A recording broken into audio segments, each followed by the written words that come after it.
마가복음 13장 1절입니다.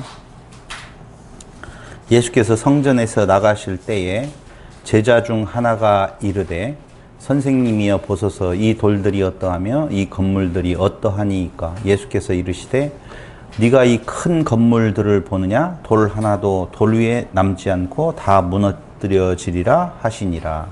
아멘. 예수님은 이제 죽으시기 전에 예루살렘에 가서 기존 체제에 대한 무너질 것, 성전이 무너질 것, 기존 체제가 무너질 것을 말씀을 하시면서 계속적으로 갈등 속에 놓이게 되어집니다. 지난 시간 우리는 과부의 두 렙돈이라고 하는 내용을 통하여서 바로 과부의 가산을 삼키는 서기관들, 지배 계층들, 그들을 책망하는 내용이 있었죠. 그러니까 이런 거예요. 더 조금만 부연해서 설명을 하면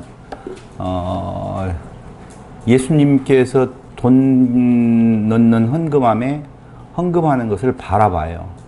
그러면서 부자들이 돈 넣는 것과 과부가 돈 넣는 것을 보고 하시는 말씀이거든요. 전제를 해야 돼요. 이 짧은 그 구절 속에 그 당시의 현상을, 그 상황을 알지를 못하면 이 말을 제대로 이해할 수가 없다라고 보셔야 돼요. 그러니까 무슨 이야기냐면, 예컨대 돈을 많이 넣는 사람들, 액수로 말하는 거예요. 액수로 많이 넣는 사람들이 액수를 적게 넣는 사람들을 무시하고 깔보는 경향이 당연히 있을 거 아니에요. 오늘 교회 안에도 그런 일들이 있는 것처럼 제법 돈이 있고 권력이 있는 사람이 들어오면, 저 젊었었을 때 신앙생활 할 때도 목사님이 흔히 말하는 것이 하나님의 뜻이 있어서 귀한 분을 우리에게 보내주었다고 이야기를. 누가 귀한데 도대체. 그런 어떤 의미에 있어서의 무시하고 깔보는 일들이 사실은 그때 당시에 있다는 거예요. 그럴 때 아니 예수님이 어떻게 알아요? 그 과부가 두 렙돈을 넣을 때 그걸 전부 넣는 것인지를 어떻게 알 수 있을까요? 예? 아 진짜 그러네요. 뭐가요? 두 렙돈을 넣는지 어떻게 진짜 알아요? 그러니까요. 그러니까 다 보여요. 이렇게 옛날 목사님들이 이렇게 봉투를 보면 얼마짜리인지 보이는 것처럼. 그 내용에 대한 것이 결국은 우리 그냥 일반적으로 이야기를 하면 당당하게 넣는 사람은 봉투를 이렇게 쫙 해서 두 렙돈을 넣는 사람은 바구니 돌아올 때 꽉 쥐어가지고 딸랑 소리도 안 나게 넣고, 농담 반 진담 반으로 이야기하지만 그런 현상을 가지고 있다고 하는 기득권자들이 자기를 자랑하고 무시하는 그 상황에서 지금 하는 이야기라고 아시면, 흔히 우리가 이야기했던 것대로 톨톨 털어서 전 재산을 바치는 것을 긍정적으로 보고 그걸 장려하기 위한 말씀이 아니다라고 하는 것을 알 수가 있잖아요. 그런 것들이 전제가 안 되면, 아니 왜 긍정적으로 말을 하고 연보하라고 하는 부분에 대한 내용에 있어서 좋은 뜻인데 왜 이렇게 부정적으로 보려고 하느냐라고 말할 수 있다는 것이죠. 여기는 분명히 기존 체제에 대한 예수님의 갈등, 기존 체제와의 갈등을 지금 그려내고 있는 그 장면에서 하는 말이에요. 그럼 13장으로 넘어가면 우리가 흔히 알고 있는 종말장이다라고 이야기를 해요. 자, 잘 들으셔야 돼요. 갑자기 종말에 대한 이야기를 왜 하겠느냐라고 일단 의문을 가져봐야 돼요. 그러니까 종말에 대한 이야기가 아니라 예루살렘 성전 기존 지배체제가 무너질 것에 대한 것을 지금 말씀을 하시고 있는 중이잖아요. 그러므로 당연히 예수님께서 지금부터 하시는 이야기는 그 범주 안에서의 그 내용을 말하려고 하는 것이지, 느닷없이 갑자기 야 미래에 이런 일이 일어나면 세상 종말 끝이다, 이걸 이야기를 하려고 하겠느냐. 역발상으로 가면 벌써 2000년이 넘게 지났어요. 그러고 난 뒤에 그런 일이 일어났어요? 안 일어났어요? 안 일어났어요. 그럼 오늘 공부할 내용들을 보면 그 안에 너희가 너희를, 너희에게, 너희는, 너희라고 하는 말들이 굉장히 많이 쓰여요. 13장에. 그러니까 이 말은 지금 그 예수님 앞에 있는 너희 제자들에게 해당되는 이야기를 하고 있는 것이다. 이렇게 보셔야 된다고요. 그러니까 종말론이 아니에요. 그럼 무슨 논이에요? 예? 성전론이에요. 성전이 기존 성전, 보이는 성전, 자랑하는 성전, 이것이 다 무너진다. 그러고는 새로운 성전이 세워지죠. 사흘 만에 다시 세워진다라고 하는 내용이에요. 그 내용을 지금 말한 부분에 우리는 들어와 있다는 거예요. 그러니까 예수님께서 앞에 지금 과부의 가산을 삼키는 자들을 책망하신 뒤에 성전에서 이제 나가면서 예수님의 제자들이 그 성전에 나가면서 성전을 보고 어때요? 멋있지요? 대단하지요? 라고 자랑하는 것을 그 말을 통하여서 예수님께서 뭐라고 말씀하시느냐? 성전의 멸망을 예고한다 라고. 성전은 반드시 무너진다. 기존 체제는 다 무너지고 새로운 시대, 그게 내세 올람 하바의 시대가 도래하게 되어져 있다라고 하는 말씀을 지금 해주시고 있다는 거예요. 어떻게 그걸 알 수가 있느냐면요, 우리가 무화과나무의 비유가 11장 12절로 14절에 나와요. 지난번에 공부했잖아요. 무화과나무에 대한 내용이 11장 12절로 14절 그리고 20절로 25절에 나오면서 13장 28절로 29절에도 무화과나무에 대한 이야기가 나와요. 무화과나무에 대한 13장 한번 보세요. 28절. 무화과나무의 비유를 배우라. 그 가지가 연하여지고 잎사귀를 내면 여름이 가까운 줄 아나니 이와 같이 너희가 이런 일이 일어나는 것을 보거든 인자가 가까이 곧 문 앞에 이른 줄 알라. 인자가 가까이 곧 문 앞에 이른 줄 알라. 이것 때문에 뭐라고 보느냐? 종말론. 저 뒤에 예수님의 재림을 역사적인 재림의 저 뒤에다가 놓고 지금 이걸 풀어가려고 하니 문제가 많이 생기는 거지요. 그러니까 무화과나무에 대한 이야기, 무화과나무에 대한 이야기. 무화과나무 첫 번째 이야기는 뭐였었어요? 말려버렸어요. 결국은 열매 없는 무화과나무, 이스라엘의 멸망, 기본 지도체제의 멸망, 성전의 멸망이거든요. 열매 없는 성전의 모습. 그리고 여기 무화과나무의 비유를 너희가 잘 생각을 해봐. 무화과나무의 가지가 연하여지고 잎사귀가 나게 되어지면 여름이 가까운 줄 알라 라고 하는 두 가지에 대한 내용은 둘 다 이스라엘의 멸망, 기존 지주체제의 멸망, 성전의 멸망을 말하고 있어요. 그럼 두 사이에 끼어 있는 이걸 무슨 기법이라고 그랬어요?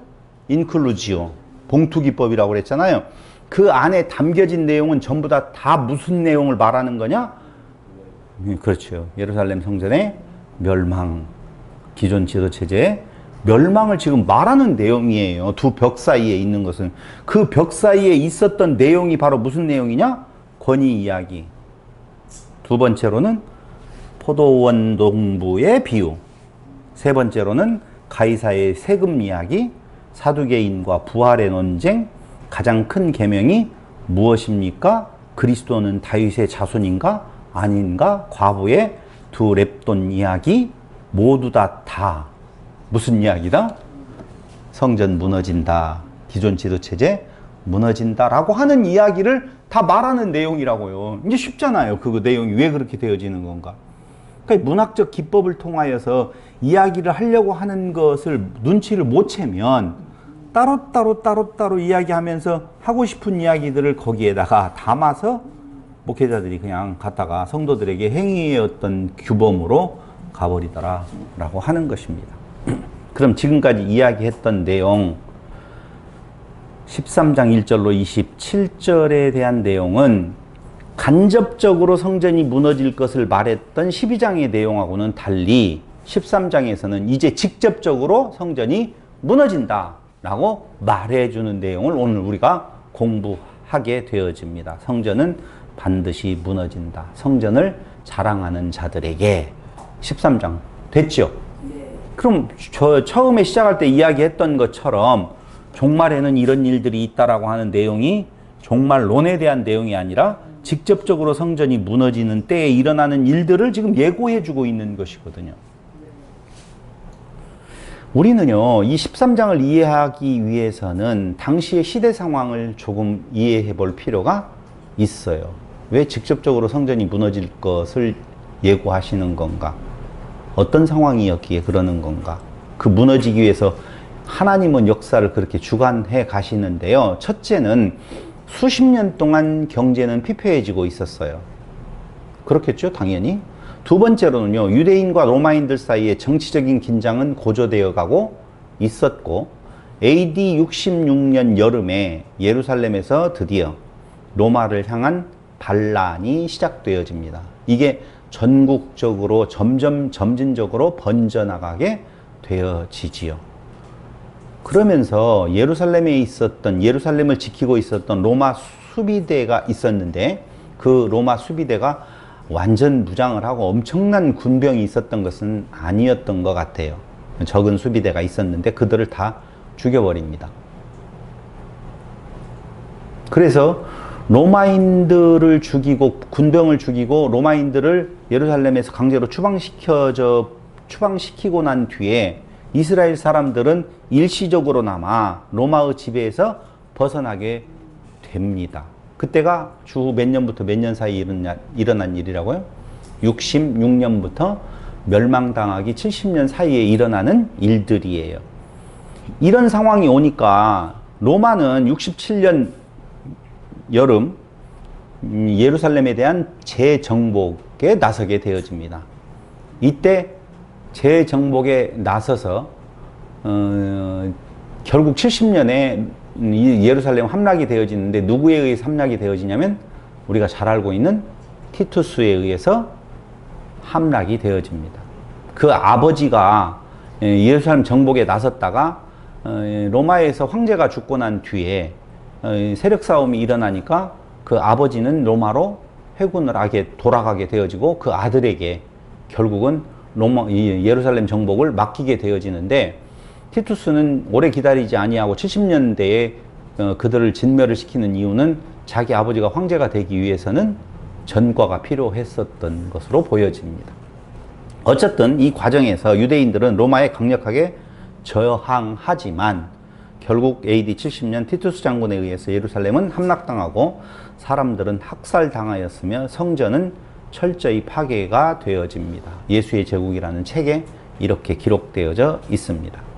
이런 그때의 66년부터 70년 사이에 대한 내용을 몇 마디로 정리를 해보면 난리와 난리, 이걸 개혁 성경에는 전쟁과 전쟁이라고 나와 있던가? 지금 개혁 개정은 난리와 난리로 되어져 있는데 그 소문이 있을 거고, 그리고 민족이 민족을, 나라가 나라를 대적하는 일이 있다라고 되어 있어요. 이걸 자꾸 세계대전쟁이라든가 어디하고 어디 뭐 북극에 있는 뭐가 내려오고 이런 걸로 요한계시록하고 섞어가지고 풀이해보면 안 돼요. 여기는 오직 그 내용은 유대전쟁을 표현한 거예요. 유대의 전쟁 상황을 지금 표현한 것이 난리와 난리, 민족이 민족을, 나라가 나라를 대적하는 일들이 있다라고 말하고 있는 거예요. 그러니 너희는 어떻게 하라는 거예요? 조심하라, 그 말이죠. 여기 조심하라라고 하는 내용 이야기를 하면서 봐봐요. 잘 들어보세요. 13장 14절을 보세요. 멸망에 가증한 것이 서지 못할 것에 선 것을 보거든 읽는 자는 깨달을지언정 그때 유대에 있는 자들은 산으로 도망할지어다. 지붕에 있는 자는 이렇게 지금 나오지요. 그 내용보다 거기 9절, 너희는 스스로 조심하라. 사람들이 너희를 공회에 넘겨주겠고 너희를 회당에서 매질하겠으며 나로 말미암아 너희가 권력자들과 임금들 앞에 서리니 이는 그들에게 증거가 되려 함이라. 보세요. 공회 회당에 넘겨진대요. 매질당한대요. 그럼 제자들이 거기에 넘겨지는 것은 로마가 가해는 학대 속에 놓여 있다는 거예요. 이스라엘 지도체제 안에 지도체제의 괴롭힘 안에 있다는 거예요. 1번이에요, 2번이에요?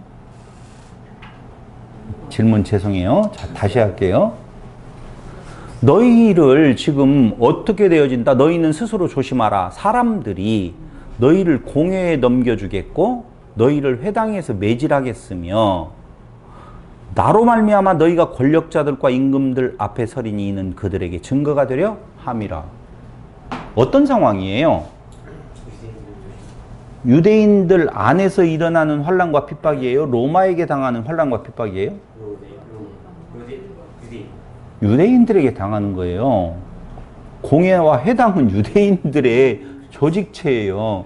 그러니까 섞어지면 안 돼요. 분명히 이건 정리해서 생각해야 될 것은 지금 난리와 달리 전쟁이 일어나는 건 유대 전쟁인데 그 가운데에서도 너희는 조심하라.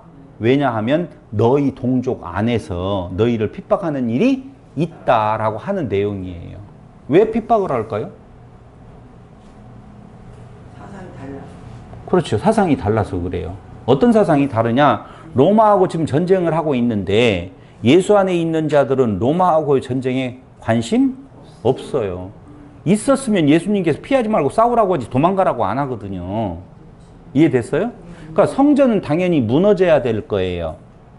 성전은 로마가 무너뜨렸지만 마가의 시각으로 본 성전 무너짐의 이유는 이스라엘의 죄악이에요. 기존 성전에 대한 내용이 무너지게 되는 하나님의 심판이란 말입니다. 그러니까 그 내용은 오히려 하나님을 우리 편으로 만들어서 저 로마를 치자라고 하는 것에 동조하지 않는 세력으로 여기기 때문에 너희는 그들로부터 핍박을 당한다 그 말이에요. 여기에서 우리가 한 가지 중요하게 생각해야 될 내용이 있는데 그럴 때에 예수님은 뭐라고 이야기를 하느냐면은 너희가 권력자들과 임금 앞에 서리니 이는 그들에게 증거가 되려 함이라. 증거가 되려 함이라. 이게 도대체 무슨 말인 건가? 이것이 복음을 전할 수 있는 좋은 기회다라고 하는 내용이에요. 아니야. 지금 이 성전 지키기 위해서 싸움하는 거 아니다. 라고 하는 복음을 전할 수 있는 도리어 기회가 되어진다라고 하는 것이죠. 보세요. 스데반이 잡혀서 고난당할 때에 로마 병정에게 잡힌 거 아니라니까요.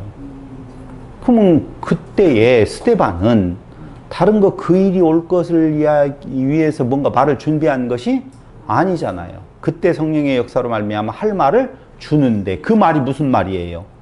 복음을 전하는 거라고요. 그 내용하고 똑같아요. 지금 나타나는 현상들에 대한 내용은 예수님께서 말하는 내용하고 똑같아요. 그러니까 그들과는 다른 복음, 하나님의 복음을 소유하게 된 자들, 제자들을 싫어한다는 거죠. 그래서 그들을 핍박하게 되어지고 매질하게 되어질 수밖에 없는 상황이 놓여질 때에 너희는 어떻게 하라? 조심하고 그리고 걱정하지 말아라. 그때 할 말을 위하여서 미리 준비할 거 없다라고 지금 이야기하는 것이 지금 그 말이에요. 증거가 되게 하기 위하여서 너희가 매맞게 되어지고 환난에 처하게 되어져 있다는 것이죠. 우리는 환난이 오면 복음을 전하지 아니하고 피하잖아요. 아, 나 싫어하니까 하면서 피하게 되어지는데 그 기회가 도리어 바른 복음을 전할 수 있는 기회가 되어진다는 거예요. 걱정하지 마세요. 우리는요, 그 목숨 같은 그런 매질은 있어요, 없어요? 없어요. 근데 우리가 조금 쟤들이 싫어하니까 단 미리 피해버리는 그런 현상은 있어도 지금 이런 상황은 안 일어난다니까. 그러니까 이런 상황이 전쟁과 전쟁 속에서 어떤 적그리스도가 행하는 먼 미래의 마지막 때에 있을 현상으로 보면 안 되는 거예요. 당시에 있었던 내용이라고 보시면 돼요.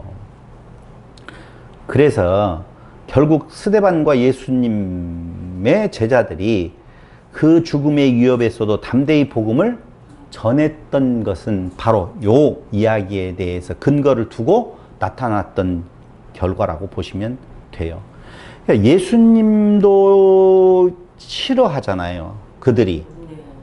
그래서 예수님도 싫어하면 예수님에 대한 내용도 고난이 있겠어요? 없겠어요? 예수님도 있지요. 그게 8장 31절, 9장 31절, 10장 33절로 34절에 나타나는 내용이에요. 그러니까 똑같이 내가 고난받은 것처럼 세상 복음 가진 자들이 싫어하는 것을 전하게 되어지면 당연히 그들로부터 고난받게 되어져 있다라고 하는 거예요. 참 예수님은 로마로부터의 학대보다도 더 중요한 것이 기존 지배체제, 성전체제, 이것을 더 크게 보고 있다라고 보시면 되겠습니다.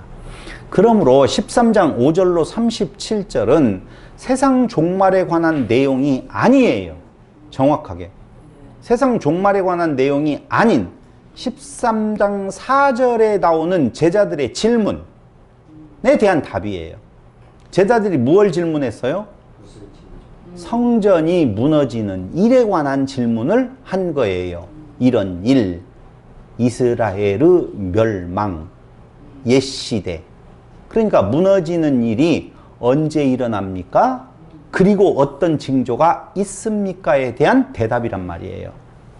그러니까 그 성전이 무너지는 일에 대한 것을 말하고 있는 것이지, 그로부터 얼마간 몇천 년이 흘러간 뒤에 있을 일을 말하려고 하는 것은 아니에요. 왜 그것이 아니라고 봐야 되냐면요, 마가복음에서 말하든 어떤 성경에서 말하든지 간에 사후 세계에 대한 관심보다는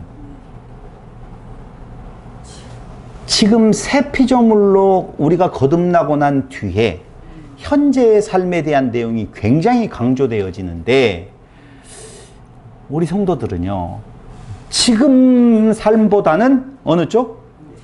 내세에 대한 내용에 관심이 더욱더 많다는 거예요. 그래서 지금 삶이 고달프고 힘들고 어려우니 빨리 이 세상을 벗어나서 저 세상으로 갔으면 좋겠다라고 하는 내용을 생각하는 신앙인들이 굉장히 많아요. 근데 성경은요, 사실은 이렇게 말하고 있어요. 죄송해요. 이거 좀 문제도 될 것 같은데, 내세는 잊어라 그 말이에요. 모르는 상태에서 이거 잘못 표현하면 이상하게 들릴 수도 있어요. 내세는 없다 이렇게도 말할 수 있다고요. 이단되죠. 내세는 없다 그러면. 아니요. 내세를 사는 거, 영생을 사는 거, 부활을 산다라고 하는 것은 다름이 아니에요. 지금 그 현실에서 두 발 딛고 현실을 살아내는 거예요. 현실을 살아낸다라고 하는 말 요새 많이 써요. 살아내는다라고 하는 표현을 많이 쓰거든요. 이게 무슨 의미냐면요, 현실을 살아간다는 거하고 살아낸다라고 하는 말은, 살아간다라고 하는 것은 고난 이런 것들이 앞에 별로 없어요. 살아낸다라고 하는 표현은 고난이 전제될 때 살아내는 거예요. 그러니까 만만치 않은 삶을 살아내라 두 발 딛고, 그게 성경이 가르쳐주고 있는 내용인데, 기독교인들은, 우리 성도들은요, 현실에 대해서는 둥 떠버린다니까. 그리고 내세, 죽음 후에 대한, 그건 지난 시간에 이야기한 것처럼 내세 장사꾼들이 너무 많아서 망하지도 않아요. 그건 강조를 세게 하면 할수록 더욱더 부흥되네. 그거 보상심리 때문에 그런다니까요. 그래서 다시 한번 말씀을 드리지만, 언제 일어납니까? 어떤 징조가 있습니까에 대한 대답을 지금 해주고 있다 전제하고 보신다면, 언제 일어나요? 이런 일이? 이런 일이라고 되어 있지만, 거기 13장 4절에 보면, 13장 4절에 보세요. 우리에게 이르소서 어느 때 이런 일이 있겠사오며 이 모든 일이 이루어지려 할 때에 무슨 징조가 있사오리까? 어느 때 이런 일이라고 하는 것이 복수로 되어 있어요. 이런 일들이에요. 그러니까 이런 일들은 무슨 일들이냐? 거짓 것이 준동하고, 거짓 것이 준동한다는 것은 거짓 그리스도, 거짓 선지자들이 나타나고, 다시 이야기할게요. 성전이 무너진다. 무너질 때에 이런 일들이 일어난다 라고 하는 거예요. 거짓 것의 준동, 계속되는 전쟁. 13장 7절로 8절에 보면 이렇게 나오지요. 난리와 난리의 소문을 들을 때에 두려워하지 말라. 이런 일이 있어야 돼. 아직 끝은 아니니라. 난리와 난리, 전쟁과 전쟁은 전쟁이 계속 지구 여러 곳에서 터진다?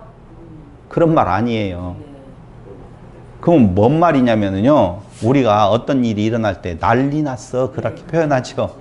그게 난리예요. 여러 가지 참으로 견디기 힘든 상황들이 계속적으로 일어난다 그 말이에요.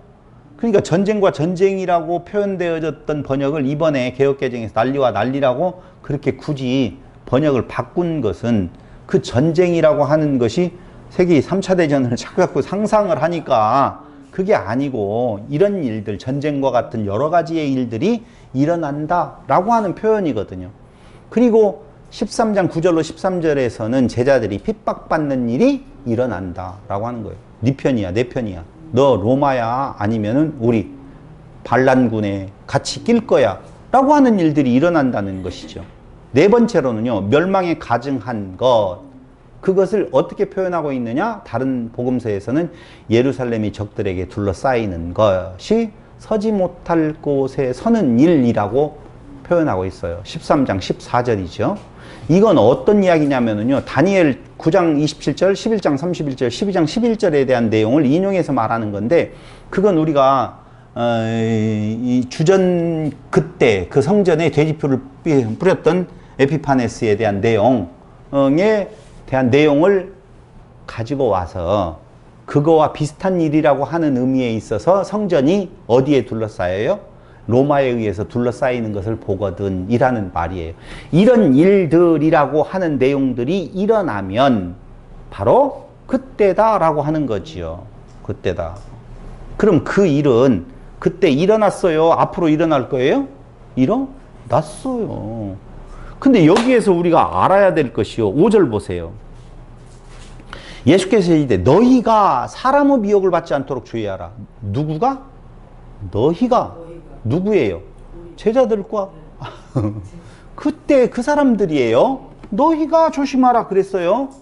그런데 너희가 조심하라고 했는데 그 사람들하고 아무 상관이 없어지고, 그 뒤에 1000년 동안도 아무 상관이 없어지고, 또 2000년 동안 아무 상관이 없어지고, 지금 상관이 없어지고, 또 다시 또 아무 상관이 없어지는 일들이 있겠느냐 그 말이에요. 아니라니까. 그때 당시에 너희예요. 근데 거기뿐만 아니라 11절 보세요. 사람들이 너희를 끌어다가 줘요. 너희를 끌어다 줘요. 너희를 끌어다가 그런다고요. 너희예요. 분명히 11절 13절을 보세요. 또 너희가 내 이름으로 말미암아 모든 사람에게 너희가 미움을 받아요. 너희가 미움을 받을 거예요. 너희가예요, 당연히. 여기에 분명하게 그렇게 표현하고 있잖아요. 21절 보세요. 그때 어떤 사람이 너희에게 말하되 보라 그리스도가 여기 있다, 보라 저기 있다. 너희에게, 지금 너희에게 말한다 그 말이죠. 그것도 또 볼까요? 23절. 너희는 삼가라 내가 모든 일을 너희에게 미리 말하였노라. 언제 너희에게 말한다고요? 안 했어요. 너희에게 그냥 말했어요. 이미 말했다니까. 29절 보세요. 이와 같이 너희가 이런 일이 일어나는 것을 보거든. 30절. 내가 진실로 너희에게 말하노니. 너희에게 말할 때 이 세대는 그때 당시에 몇 년 정도를 보느냐. 우리가 너무너무 잘 알고 있는 역사학자가 있어요. 그 누구예요? 있어요. 요세푸스 말고 또 한 사람이 있는데 그 사람은 그 세대를 100년으로 봤어요. 그러니까 100년 안에 이런 일이 일어난다 그 말이죠. 이 세대가 가기 전에 모든 일이 다 이루어진다. 어떤 사람은 40년으로 보는데요. 예수님께서 몇 년, 33년 사셨죠. 40년 안에 일어났어요? 안 일어났어요? 일어났어요. 70년에 무너졌으니까. 그러니까 한 세대를 40년으로 보든 100년으로 보든 그때 일어날 일들에 대한 내용을 말하는 것이지 너희라고 하는 개념이 아니다라고 하는 걸 분명히 아셔야 된다고요. 그러면 35절을 보세요. 그러므로 깨어있으라. 집주인이 언제 오는지 혹 저물 때 일는지 밤중에 일는지 다굴 때 일는지 새벽 일는지 너희가 알지 못함이라. 37절이요. 깨어있으라. 내가 너희에게 하는 이 말은 모든 사람에게 하는 말이니라 하시니라. 그러니까 그 당시의 일, 예루살렘 성전이 무너질 일이에요. 근데 여기에 참 중요한 말 한마디가 나와요. 깨어있으라. 이 말은 모든 사람에게 하는 말이니라 하시니라. 그러므로 제자들과 기타의 성도들에게도 말을 하고 조금 더 확장해서 말한다라고 보면 오늘 우리에게까지도 다 하는 말이다 라고 하는 내용이에요. 그러면 그런 것들이 왜 앞에 있던 내용이 후세에게 어떻게 적용이 된다는 말이냐. 개개인들에게도 이러한 기존 지배체제의 그 세상 복음에 사로잡혀 있는 나에게 고통스러운 일, 난리와 난리 이런 일들이 일어나게 되어져서 두 가지의 의미로 나는 볼 수가 있다고 생각한다는 거예요. 그러니까 그때 당시의 일도 있고 그 모든 성도들에게도 그런 일들에 대한 의미적으로 일어날 수 있다라고 보는 거예요. 13장 23절 너희에게 미리 말하였다 이렇게 말하죠. 23절 너희는 삼가라 내가 모든 일을 너희에게 미리 말하였노라. 여기 너희에게 미리 말하였으니 너희는 삼가라 그 말이에요. 자, 미리 말했어. 이런 일들이 일어난다고. 그때는 이런 일들이 일어날 때 예루살렘 성전이 무너지는 거야. 그러므로 너희는 삼가. 삼가라는 말이 무슨 말이에요? 조심하라. 그렇게 생각을 하죠. 그럴 줄 알았어. 근데 헬라어에는 블레포라고 하는 단어를 쓰는데요. 이건 보다예요. 보다. S-E-E, 보다. 발음이 안 좋았어요? 보다예요. 블레포. 그러므로 너희는 삼가라라고 하는 말은 무엇인가 조심하고 이런 말이 아니라 이 블레포는요, 진짜 보는 거예요. 진짜 본다고 하는 말은 뭔 말이냐면 너희는 그런 일들이 일어나는 것을 직접 어떻게 알아? 목도하고 눈이 멀다의 반대어예요. 눈이 멀어서 못 보는 것이 아니라 그런 일들이 일어나는 것을 너희가 보면, 알아차리면, 인지하면, 통찰하면 뭔것에 주의하여 뭔것에 주의를 기울인다면 기울여라? 이렇게 미리 말하였으니 그렇게 하라는 거예요. 그게 뭐 삼가해라 목깃을 여미고 조신하게 이런 말이 아니에요. 그때가 바로 예루살렘의 멸망의 때가 왔으니 어떻게 해야 돼요? 도망가야죠. 그때가 되어지면. 도망 안 가는 것은요, 기존 지배체제를 유지하려고 하는 자들 내용이죠. 그러니까 도망가라는 이야기가 이제 몇 장에 나오겠어요? 14장에 나오게 되겠지요. 그렇게 되어져 있어요. 그런데 그것이 아직 끝은 아니다 그 말이에요. 이게 끝은 아니다라고 하는 말은요, 세상의 종말이 아니다. 다만 재난, 고난의 시작이다. 시작일 뿐이다 라고 말을 하고 있는 거예요. 끝은 아니다라고 하는 말은 그런 일들이 한 번 일어나고 마는 것이 아니라 연속적으로 가서 그때 당시에도 어떻게 해요? 예루살렘 멸망이 70년에 일어나게 되어지는 일이 벌어지게 되어지고, 권력자들 앞에서 너희들은 그것이 그런 일들이 일어나면 재난의 시작인데 앞으로 연속적으로 너희들은 계속 권력자들 앞에서 고난 당한다 그 말이죠.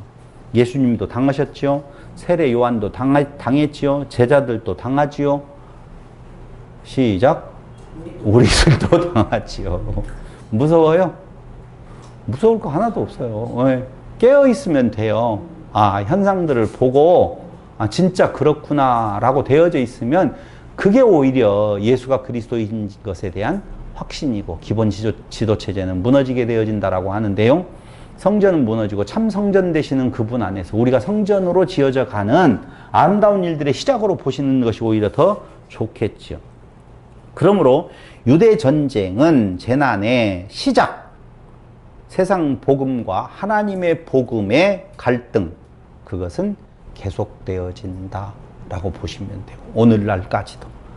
그래서 그 삶을 살아내야 할 치열한 삶이다. 만만치 않다. 세상 복음적 생각의 유혹이 결코 작지 않다라고 하는 내용이에요. 근데 나이가 먹어가면은요, 조금씩 알아요. 별것 아니구나. 그렇게 욕심에 매여서 살아갈 내용이 아니구나라고 하는 사실을, 그게 하나님의 지혜인데 그 지혜를 깨닫지 못하는 자들은 끝까지 그 안에 묻혀서 살아가는 모습을 볼 수가 있어요. 아이고, 어찌하면 좋으냐. 그러면서 두 번째, 무슨 징조가 있을까요? 라고 하는 것에 대한 대답을 주는 거예요. 해가 어두워지고 달이 빛을 내지 않고 별들이 하늘에서 떨어지며 하늘에 있는 권능들이 흔들린다. 이렇게 말하고 있어요. 13장 24절로 25절. 지금 다 설명하고 가고 있어요. 13장 24절 보세요. 그때 그 환난 후 해가 어두워지며 달이 빛을, 환난 후에 해가 어두워진다라고 이야기를 하네요. 환난과 같이 해가 어두워지는 것이 아니라 그럼 그 환란이 있고 난 뒤에는 여기 해가 어두워지고 달이 빛을 내지 않고 별들이 하늘에서 떨어진다. 이건 무슨 말이냐? 당시에 해, 달, 별 그런 일 안 일어난다고요. 일반적인 천체가 떨어지는 내용 안 일어난다고요. 떨어지면은요 대멸망이에요. 근데 그것이 언젠가는 일어날 거다라고 하는 내용, 그걸 생각을 하고 있다니까요. 아니에요. 그때 당시의 문학적인 그 사람들의 사고 속에 해달 별은 무엇을 말하는 건다? 신, 해신, 달신, 별신, 다 신들이 깃들여 있다고 생각을 하거든요. 그러므로 해, 달, 별, 해 어두워지고 별, 달이 빛을 내지 않고 별들이 하늘에서 떨어진다. 그것은 기능의 상실, 신들의 멸망, 가진 자들의 멸망. 결국은 우리 안에도 해달, 별, 신이 있어요, 없어요? 있었어요. 있었어요. 그 신들의 멸망, 기능의 상실, 일반적인 자연의 법칙에 이게 아니고 천체의 현상이 아니라 하늘에 있는 권능들이 흔들린다 그 말이에요. 하늘 권능.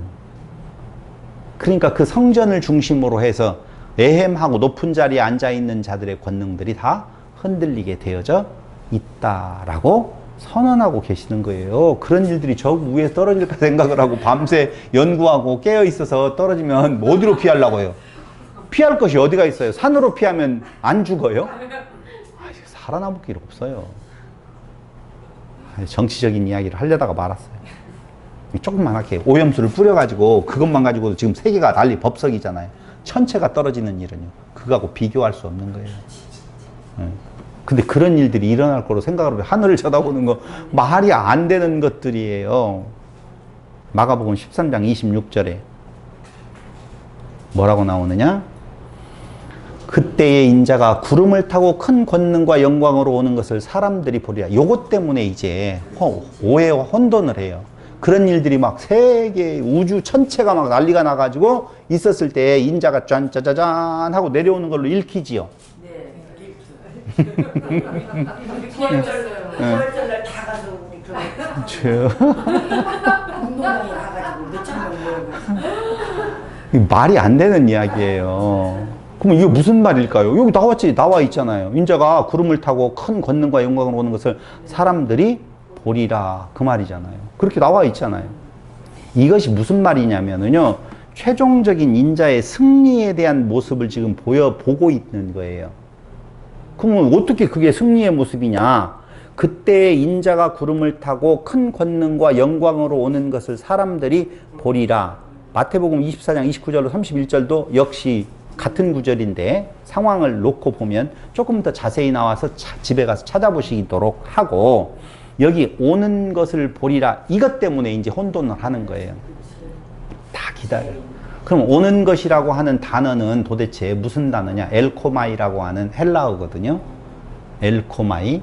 그러면 엘코마이라고 하는 이 헬라어 단어는요, 오다 가다라고 하는 뜻이 한 단어인데 어쩔 때는 오다로 쓰고 어떨 때는 가다로 써요. 예. 그래서 요한계시록에 대한 그리고 신천지에 대해서 많이 연구하는 김재덕 전도사라고 하는 사람이 있어요. 유튜브에 보면 그 김재덕 전도사가 하는 말은 왕래 발착 동사다 이렇게 이야기를 해요. 이거 풀이를 할 때 왕래 발착 동사다. 그래서 왜 그렇게 말을 하냐면은 진짜 사전에 보면은요, 오다 가다 이렇게 되어 있어요. 해석이. 그러니까 정재택인가 뭐 전도사, 이제 목사 됐겠네. 그 친구는 말도 안 되는 이야기를 그 전도사가 한다. 김재덕 전도사가 한다라고 하면서 둘이 그걸 가지고 싸우는 부분이 있는데 제가 두 싸움을 말리도록 하겠습니다. 정리. 뭐 왕래 발작 동사로서 뭐 어쩌고 저쩌고 했다는 이야기를 다 잃어버리고, 이게 무슨 말이냐면은요, 이 말은요, 구약의 어떤 성경을 인용한 거예요. 근데 그 내용이 바로 뭐냐면은 봐야 될 거 아니에요. 어디에서 있는 건가? 다니엘서 7장에 나와 있어요. 다니엘서 7장 13절 보세요. 오늘 중요한 내용 하나 정리하고 가네요. 다니엘서 7장.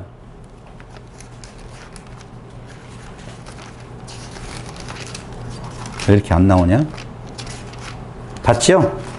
7장 몇 절이냐면요. 13절 한번 보시게요. 내가 또 밤 환상 중에 보니, 잘 들으셔야 돼요. 먼저 9절에 보면 내가 보니 왕자가 놓이고 옛적부터 항상 계신 이가 좌정하셨는데 그의 옷은 희기가 눈 같고 되어 있죠. 그럼 다니엘이 지금 왕자에 앉아 계시는 하나님을 보는 거잖아요. 그럼 다니엘은 지금 어디에 있어요? 예?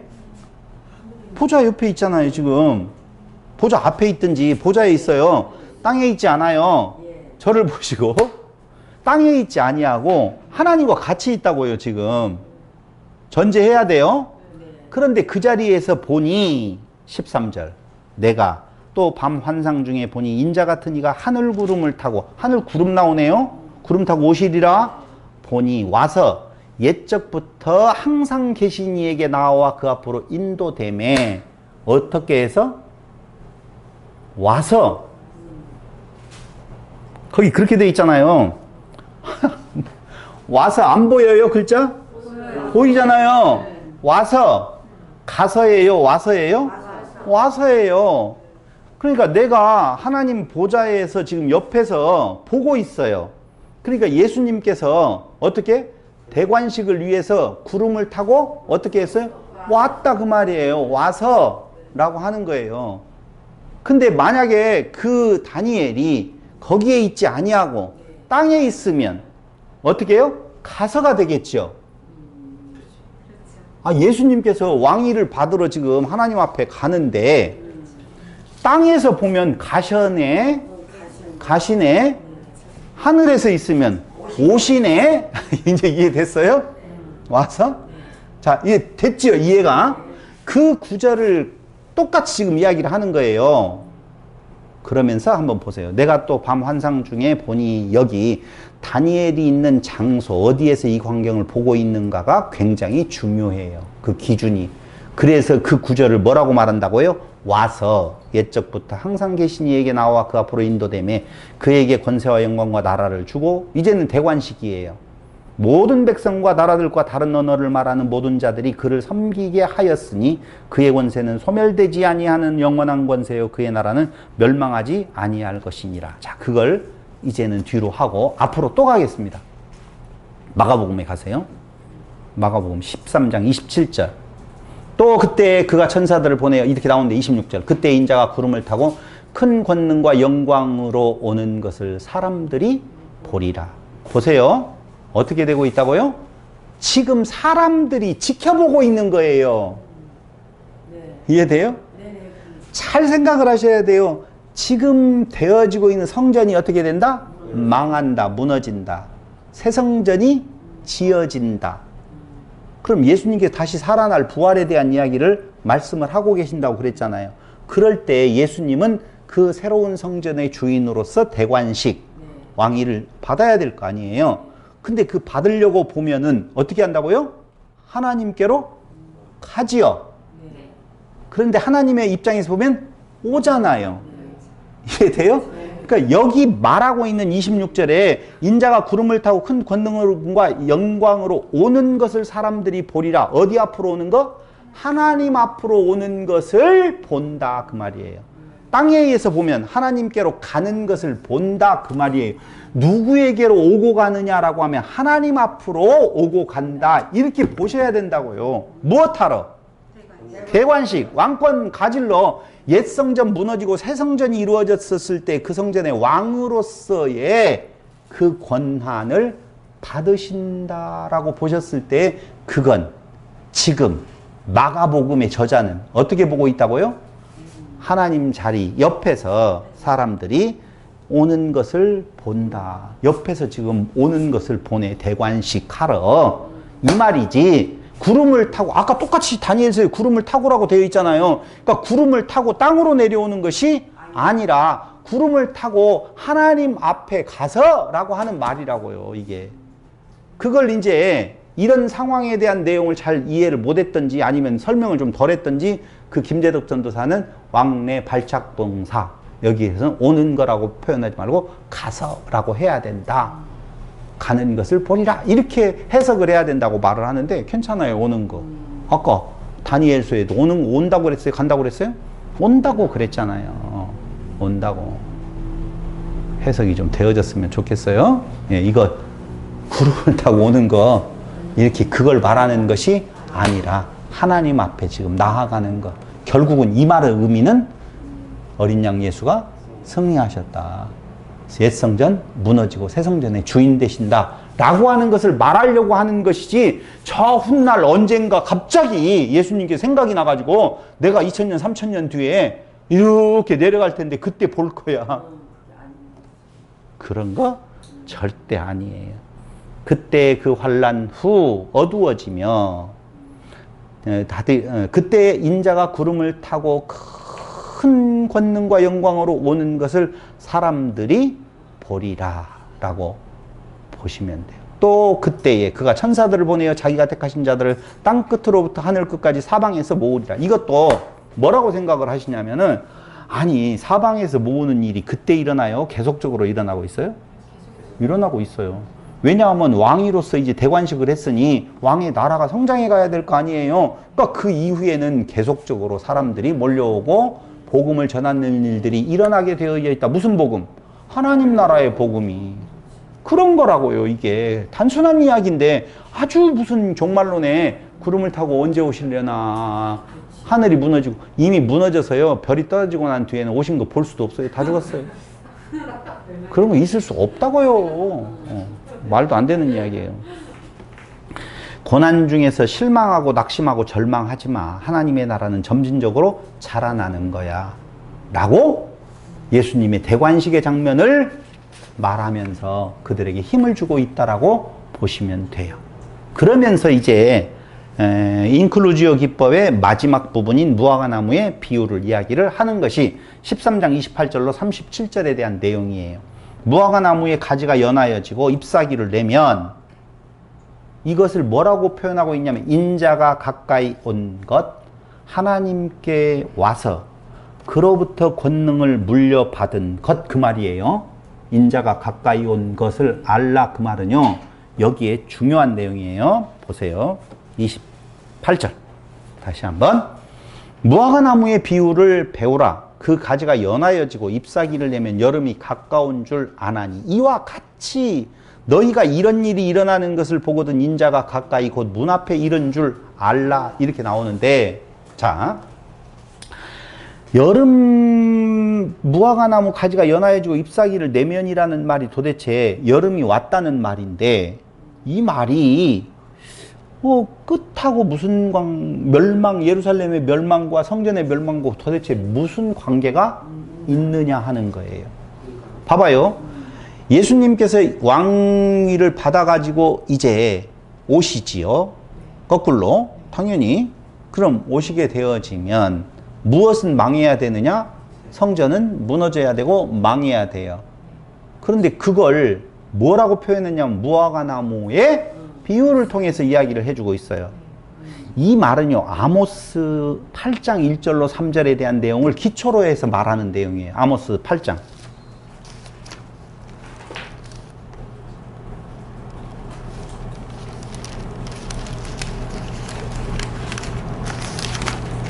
아모스 8장 찾으셨죠?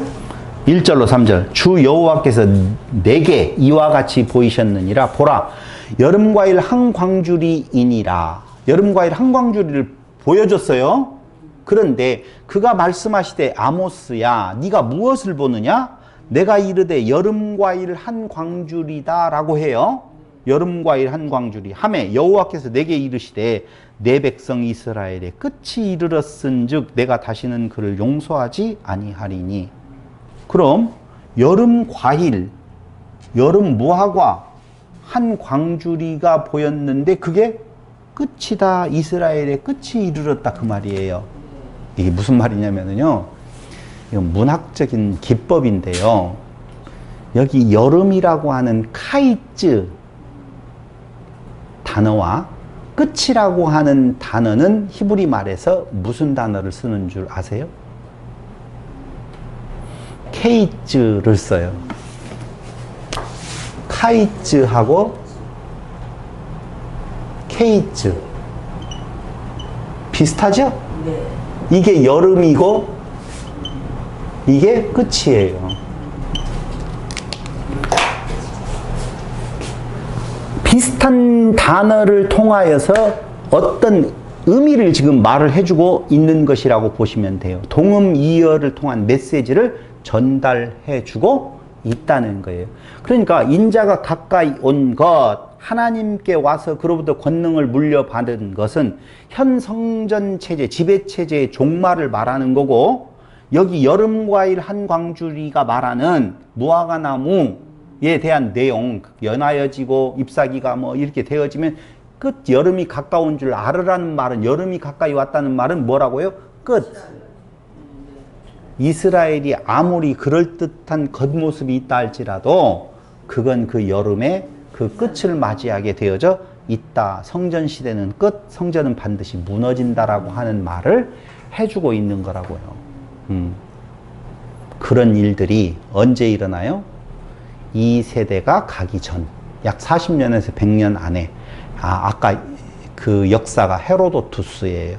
헤로도투스는 한 세대를 100년으로 보았는데 100년 안 되어서 보편적으로 사람들이 말하는 한 세대 40년 안에 그런 일들이 일어나서, 그때 그 이 시대가 지나가기 전, 거기 이 30절, 내가 진실로 너희에게 말하노니 이 세대가 지나가기 전에 이 일이 다 일어나리라. 제자들에게 너희들 꼭 알고 있어야 돼. 이거 너희들이 자랑했잖아. 무너지게 되어져 있어. 라고 예수님께서 말씀해 주시는 거예요. 천지는 없어지겠으나 내 말은 없어지지 아니하리라. 그런 일들이 진짜 일어났잖아요. 그러면서 32절에 보면, 그러나 그날과 그때는 아무도 모르나니 하늘에 있는 천사들도 아들도 모르고 아버지만 아시느니라. 언제, 무슨 징조, 아무도 알 수 있다 없다? 없다. 예수님 몰랐을까요? 알았을까요? 아실 것 같아요. 몰랐어. 이게 도대체 무슨 말일까? 예수님 다 아실 것 같은데. 너희들 그거에 관심 가질 거 없어. 그러니까 역사적인 날짜도 또 하나, 여기에서 저는 무엇을 생각했냐면요, 개인적인 생각이에요. 개인적인 생각이, 어디에도 그런 표현은 없어요.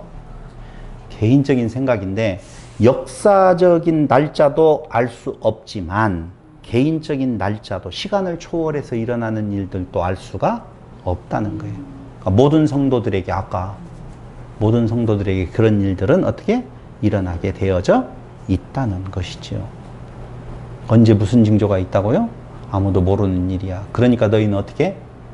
see, 보아라. 그 말이에요. 깨어있어라. 이제 뒤에 가서 나와요. 바로 이어서. 자지 말고 깨어있어. 그 말이에요. 이런 일들이 일어나는 거. 그냥 개인적으로도 그런 일들에 대한 내용 어떻게 하라는 거예요? 주의하라. 그 말이에요. 그러므로 너희는 알 수 없으니 주의하라라고 하는 말에 대한 내용을 강조하기 위해서 그 날짜, 그거 너희들 왜 관심 갖는 거야? 이걸 저희가 무슨 이야기를 하냐면요, 언제 무슨 일이 언제 일어날 것인가 생각을 하면서 그 날짜를 기다리고 있는, 그 날짜를 기다리자라고 하는 다 사기꾼들 말에 속지 말고, 그런 거 너희 신경 쓸 것 없어. 오직 무엇해라? 주의하라. 주의하라. 무슨 말이라고요? see, 보라. 그 말이에요. 13장 5절, 9절, 23절, 33절 여기 see, 주의하라. 이 말은요, 주의해야 돼, 경성하라는 말이 아니에요. 무엇 하라는 거예요, 그럼? 깨어있어. 그 말이 그 말이잖아요. 뒤에 가서 깨어있으라라는 말은 자다. 이거 라는 말의 반대말인데요. 그게 3장 34절, 35절, 37절. 주의하라는 말하고 깨어있으라는 말하고 같이 지금 붙어서 나오고 있는데요. 이 깨어있으라는 말은 마음의 눈과 연결되어 있어요.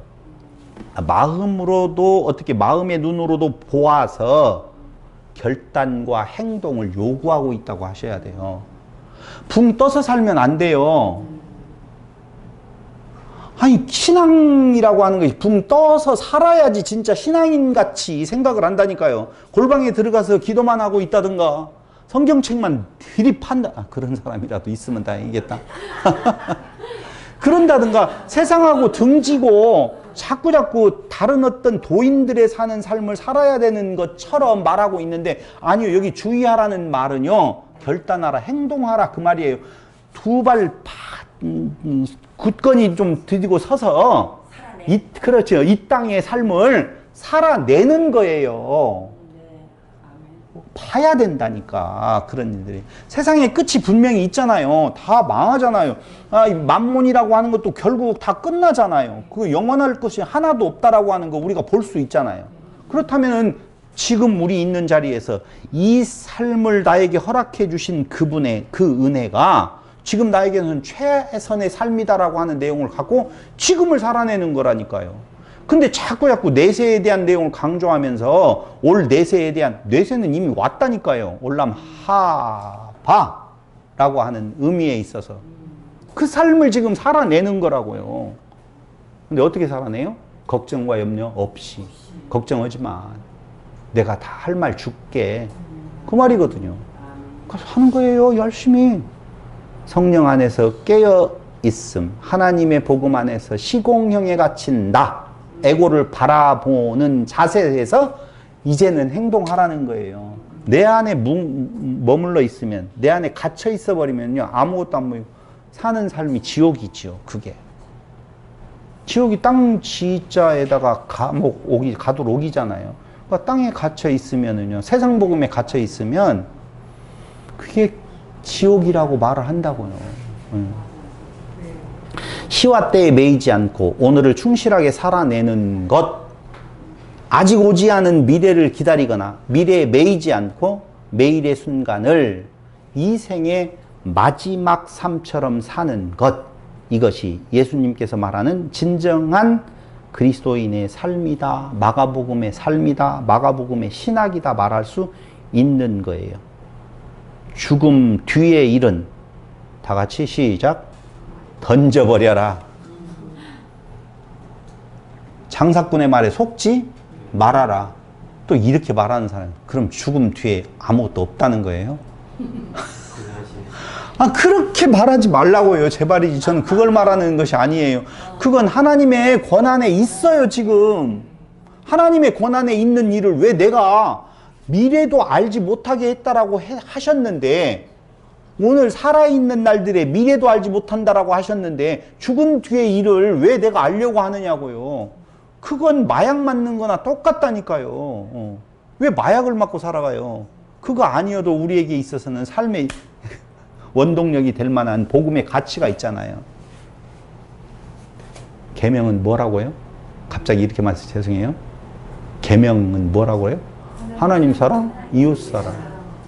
내 정체성은 하나님 사랑에 있다고 그래요. 나는 하나님 안에서 하나님 아버지라 부를 수 있는 새로운 피조물이라고 그랬잖아요. 그럼 뭐 하면서 사는 것이 성도들의 삶이냐?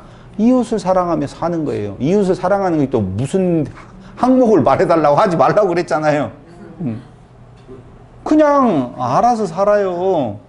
제일 좋은 이웃에게는 제일 좋은 것을 건네주는 것이겠죠. 그러니까 복음적인 삶에 대한 의미를 이 세상에 자기 안에 갇히는 것처럼 지옥이 없다라고 하는, 부자로 살든 육체적으로 부자로 살든 가난한 자로 살든 그곳에 매이지 아니하는, 만몬을 신으로 삼지 않는, 그걸 내가 다스리는 존재로서 살아가는 것, 그것 때문에 괴로워하거나 그것 때문에 자고하는 일이 없는 삶, 그러면서 이웃을 돌아보는 삶. 제일 불쌍한 존재가 누구예요?